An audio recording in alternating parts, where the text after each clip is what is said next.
The curtain rises on a brand new season for a brand new class of trucks.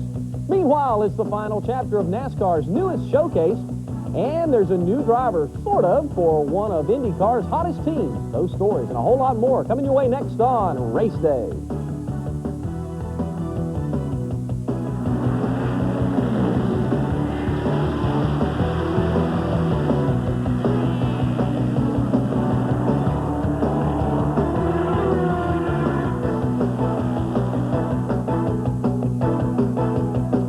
Hi, everybody. I'm Pat Patterson. We hope you're enjoying your racing Sunday right here on TNN. NASCAR's Winter Heat just wrapped up about a half an hour ago, and we'll have all the lowdown a little bit later in the show. But first, let's take a look at the season opener for the Mickey Thompson Series.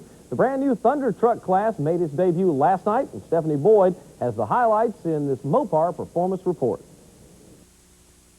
Before the new Thunder Trucks premiered, there were several other divisions in action, including the Super 1600, which was won by Jimmy Nichols, the Superlight class where Jimmy Johnson won, and the four-wheel ATV, which went to Nicholas Granlund. But by far the most grisly-looking incident we saw went to this rider in the Ultra Cross division.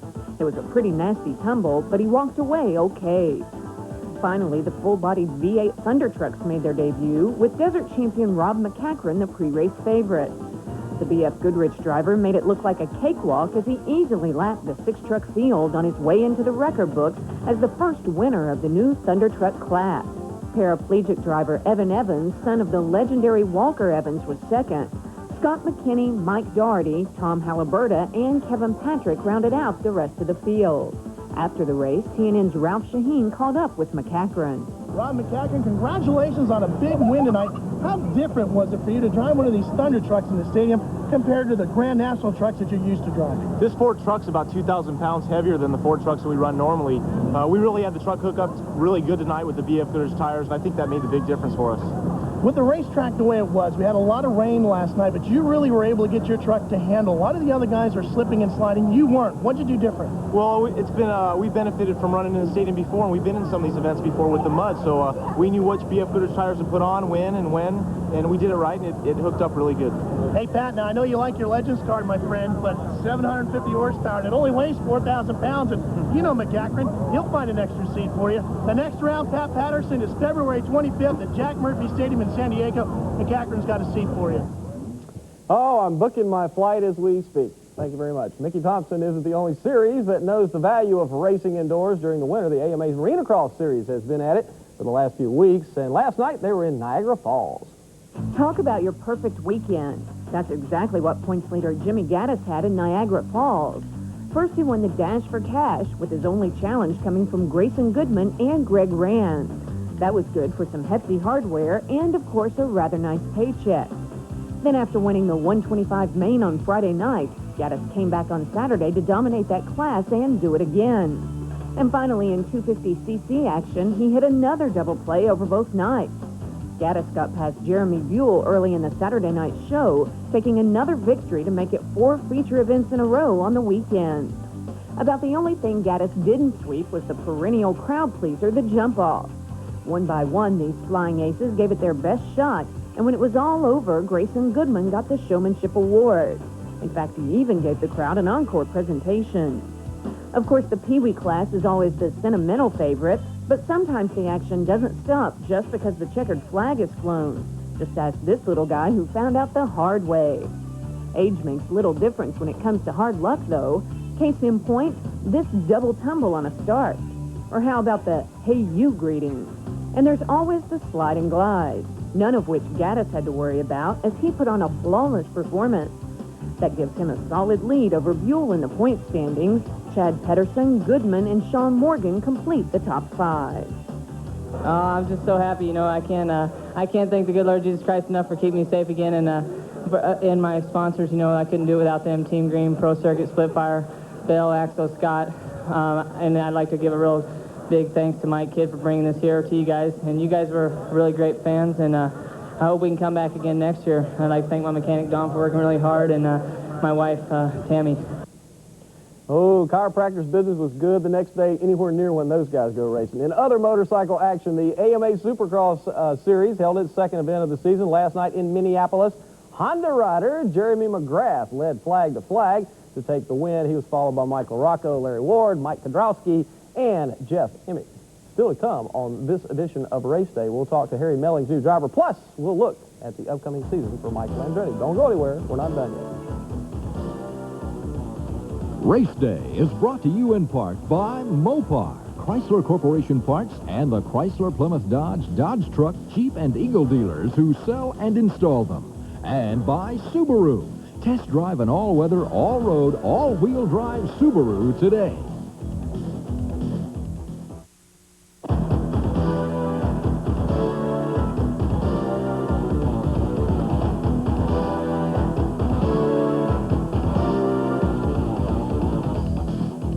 And welcome back to the evening extravaganza here at Race Day. In Winston Cup news this morning, we showed you how the Fords did in their second round of winter testing at Daytona. The GM teams still have one more session to go, but this is how the unofficial speeds look overall. Dale Jarrett is still the fastest of the bunch, increasing the top speed to over 192 miles per hour. Robert Presley, who you heard from this morning, is the only Chevy driver currently in the top 10, but the fastest Ford speeds were set the second time around. So the GMs still have another shot now when they head back to Daytona tomorrow.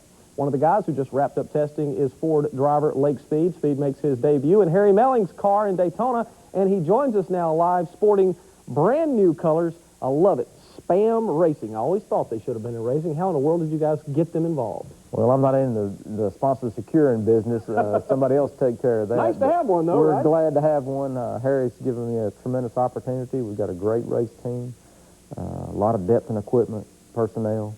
Went down and tested at Daytona, ran extremely well, very easily, right off the bat. And we're now preparing for Rockingham and Richmond and Atlanta. We're going to be ready for all of them when we go to Daytona. You've been around this business a long time. You've got a lot of input. You know the cars, what you've got to take to the racetrack, and you certainly know the kind of preparation it takes.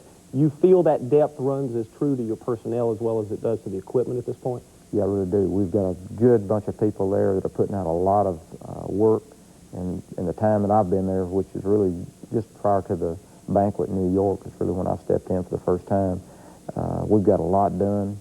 And we're going to be more, just better equipped and better prepared to start than any season I've ever started in Winston Cup racing.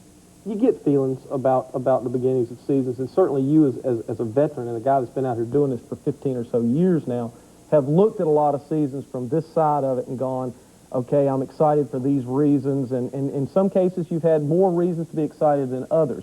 In this case, do you get any more of a feeling about how successful it can be for Lake Speed? You know how to win races. You haven't had an opportunity to do it that many times. Yeah, I hate to get too optimistic or whatever, but I just know we're in a better prepared than we've ever been to start a season, and that's exciting. You know that bad things can happen, but I think more races are won at the shop than they are at the racetrack.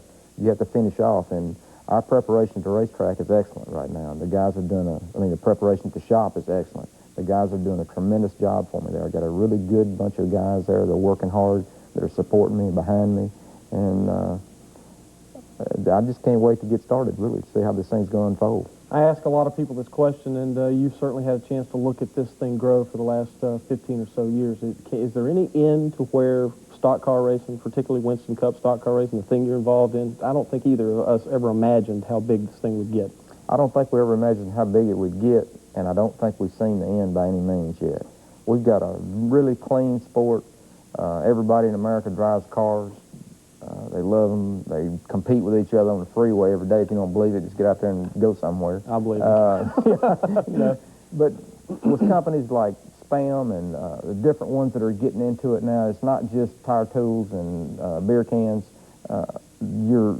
It's a full range now. I mean, the sky's the limit as to where this sport can go. Probably the most important question, at what point will we have a Lake Speed Spam cookbook? I mean, there just has to be one, right? Well, there's a Spam cookbook to... already, but is there? Don't wait for Lake Speed Spam cookbook. You don't hold your breath for that. It's exciting. I know Hormel is a giant company, and this is probably their first entry into the deal. And I know getting this thing going with those guys is going to make a big difference for you guys this year. It does, and we've got a tremendous opportunity there for them to introduce them into Winston Cup racing, and for the fans out there to show them what the benefits of being a sponsor in the Winston Cup area. Well, don't spam it up too much out there. Okay, There you go. Had to say that. Thanks. All Good, right. good to see you. Thank Good luck. you. Good luck headed Appreciate down it to very Daytona. much. If you're headed to Daytona and want a first-hand look at the world of NASCAR, then maybe you should try NASCAR World. It's a traveling exhibit where fans can check out the latest Winston Cup technology, call a NASCAR race on TV, and even compete in a pit crew challenge. NASCAR World runs February 15th through the 19th at Daytona International Speedway. You can purchase advanced sale tickets by calling 1-800-265-RACE. Don't go away. Lots more race day to come. Any spam leave? Can you leave some over here?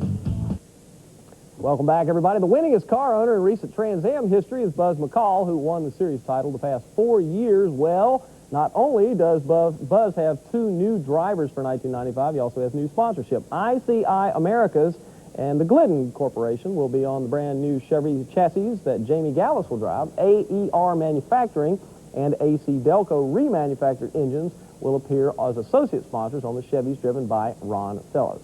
Now, there was some big changes in the IndyCar landscape after the 1994 season ended with lots of driver movement. One of the real forces for 1995 is expected to be the Newman-Haas team with Paul Tracy and another new driver that I guess really isn't new to Newman-Haas. Mark Allen explains. Writer Thomas Wolfe said, "You can never go home again." I guess he never met Michael Andretti. Mario's kid goes back to Newman-Haas, but Dad's missing, he said arrivederci. Last year, Michael was in a Chip Ganassi Reynard chassis. Now it's back to the Lola chassis. It's a nice mix what's happening, you know, between myself and Paul coming on, because we've both driven the competitive chassis. I've driven the Reynard and Paul's driven the Penske, so I think together we can bring a lot of information that'll hopefully help the Lola cause. Shaking out chassis is something the 32-year-old knows about. He drove the unproven Reynard to 2 wins last year. Newman-Haas is surely happy to have his talents back, since Nigel Mansell and Mario scored a goose egg in the win column last year. Every team goes through those cycles, you know, and I think Newman-Haas hit their first one in a while, and I believe that it may have woken up Lola a little bit and maybe even Newman-Haas. So I think the effort that's being put in now is very good, and I think they're going to be very competitive next year. But instead of driving with and against Dad, it's now Paul Tracy, a driver known for his aggressiveness and his ability to win. How does Andretti expect that relationship to go? Well, I don't know. We just go out and do our own jobs and try to contribute to the team and give as much information as we can to our engineers, and then they take it from there. You know, they're the ones that'll be sharing it all, and you know, I don't see any problem. Bet the house, the dog, even the wife that Andretti puts Newman-Haas back on the top step of the podium in '95. This is Mark Allen reporting for Race Day. I'll take that bet. Thanks, Mark. This morning, we told you about the new show car series that is a must for a true car buff. The GM Performance Parts Show brings together some of the best custom cars in the country, competing for thousands of dollars in prize money. The show is traveling across the nation for the next 6 months, and next weekend it'll be in Indianapolis Convention Center with special guest appearance by NASCAR star Jeff Gordon. The following weekend, you can catch the show at either Des Moines, Iowa, or Macon, Georgia. Speaking of top-notch cars, the Dirt Motorsport Series is looking ahead to the 1995 season as the teams get ready. There's some news to talk about, and Paul Schmall has those honors. News from the dirt circuit. Longtime modified veteran Doug Hoffman of Allentown, Pennsylvania, has secured sponsorship from Coors and Wheels Discount Auto Supply stores for the 95 Mr. Dirt Championship Chase, a sponsorship he first acquired last year at Syracuse. This is the first time I put this package together this early, and I'm real excited about the Dirt Series this year. I think we've been real strong the past couple years, and we just need to have one of them seasons like McCready had, and I really think we're capable of doing it. I think we got the equipment to do it, so I'm real excited about this year. Hoffman, the 1991 Mr. Dirt champion, is preparing for the first dirt modified races of the year. He'll join Barefoot Bob McCready, Brett the Jet Hearn, and Jimmy Horton, among others, when they head south of the border for Daytona Speed Weeks at the St. Augustine Speedway, February 14th through the 17th. Reporting for Race Day,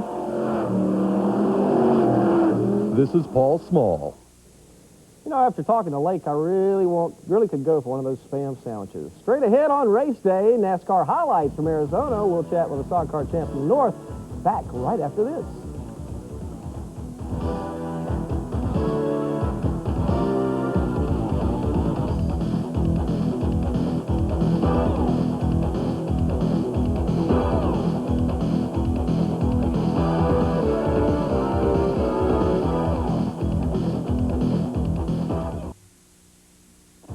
Race Day is brought to you in part by Mopar, Chrysler Corporation Parts, and the Chrysler Plymouth Dodge Truck, Jeep, and Eagle dealers who sell and install them. Welcome back to the show, everybody. Before I forget, many thanks to all the folks down at Five Flags Speedway in Pensacola, Florida last night, down there for their banquet, and congratulations to Eddie Mercer on winning the championship.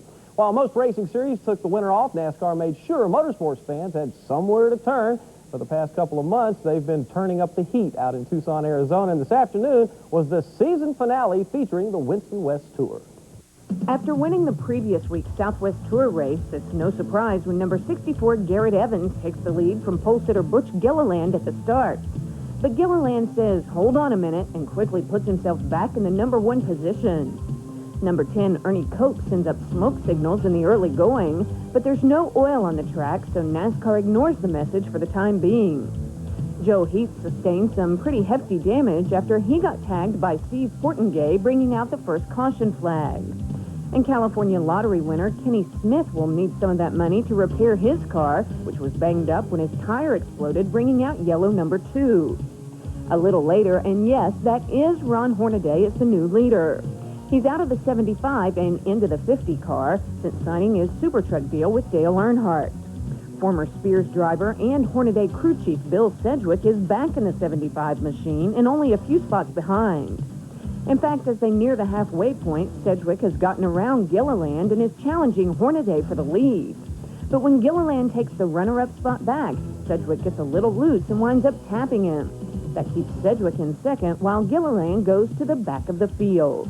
After the mandatory pit stop at the halfway point, this is what happens when you try to go 3 wide on a short track.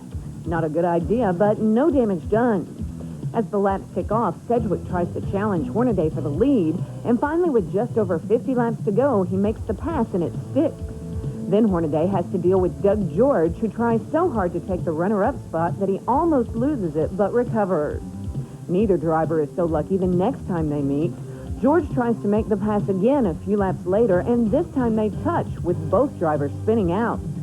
After that, Hornaday is on a mission, making his way back to the front, until he gets tagged from behind, bringing out the final caution of the afternoon. And that brings the race to a close under caution, with Sedgwick up front at the checkers. George winds up second with Ron Esau third. Gilliland and Lance Wade are fourth and fifth. And our congratulations to all the people that competed out in Tucson over the winter. One stock car series that crosses international boundaries is the American Canadian Tour. After a successful 1994 season, the series held its annual banquet this weekend to honor its top stars, and Dave Moody caught up with new act champ Mike Rowe. Thank you, Pat. Mike Rowe, 1994 American Canadian Tour champion. This really was a kind of a storybook season for you. Weren't among the favorites coming into the season, but as the year went on, it seemed like your team just got stronger. Yeah, it sure did. You know, we had a whole new team, and I can't say enough for the crew. If it weren't for them, I wouldn't be here. But it took it to team effort. We had a good racing program with Allsup engines, Garrett gearboxes, and Louis Chevrolet was on, and, you know, the crew just did the job for me. It seemed like at the beginning of the season, this thing came together very quickly. You took a used car, a crew that had never been together before, and a driver that some people said probably had seen his better days, and you put them all into the championship. It could not have been as easy as it looked. Well, you know, it wasn't, and, you know, we knew there was a lot of good guys out there that run good, and we just was going to go take one race to a time, and as it worked out, we just started getting better and better in the middle of it, and just turned out to be wonderful. You won a lot of track championships, a couple of 100 races in the last 25 years, but never a major series championship. How important is that to you at this juncture of your career? Well, it's great. You know, we like racing the Busch Series, but on this side of the fence over here, you might say, is Tommy's over here and Benji, and, you know, we just enjoyed ourselves racing on the ACT Tour last year, and we're going to come back this year and try to defend the title and hope for a good season. Well, he'll carry away the big trophy and the big paycheck at the American Canadian Tour Banquet of Champions. Mike Rowe, congratulations on a great year. Thank you. Pat, back to you. All right, Dave, thanks very much. And in case you missed it this morning, big announcement last week out of Las Vegas, Nevada. Richie Klein, the developer there, is going to put together what will be one of the finest racetracks anywhere in the world. Las Vegas Motor Speedway will be built here very shortly, and we'll be ready by the fall of 1996. Might even be ready faster than that. It'll have everything you can imagine. They're really doing this as a purpose-built racetrack. Next week, we'll have a little bit more on the Speedway, but the big event next week is Carol Shelby and myself. We go to the big house next week. That's right, ladies and gentlemen. Carol and I are going to jail. You'll have to tune in next week to find out what it's all about. Until then, we've appreciated you watching. Don't worry, we'll be back as usual again next Sunday morning to bring you all the latest from the world of racing. Until then, I'm Pat Patterson. Have a great week, everybody.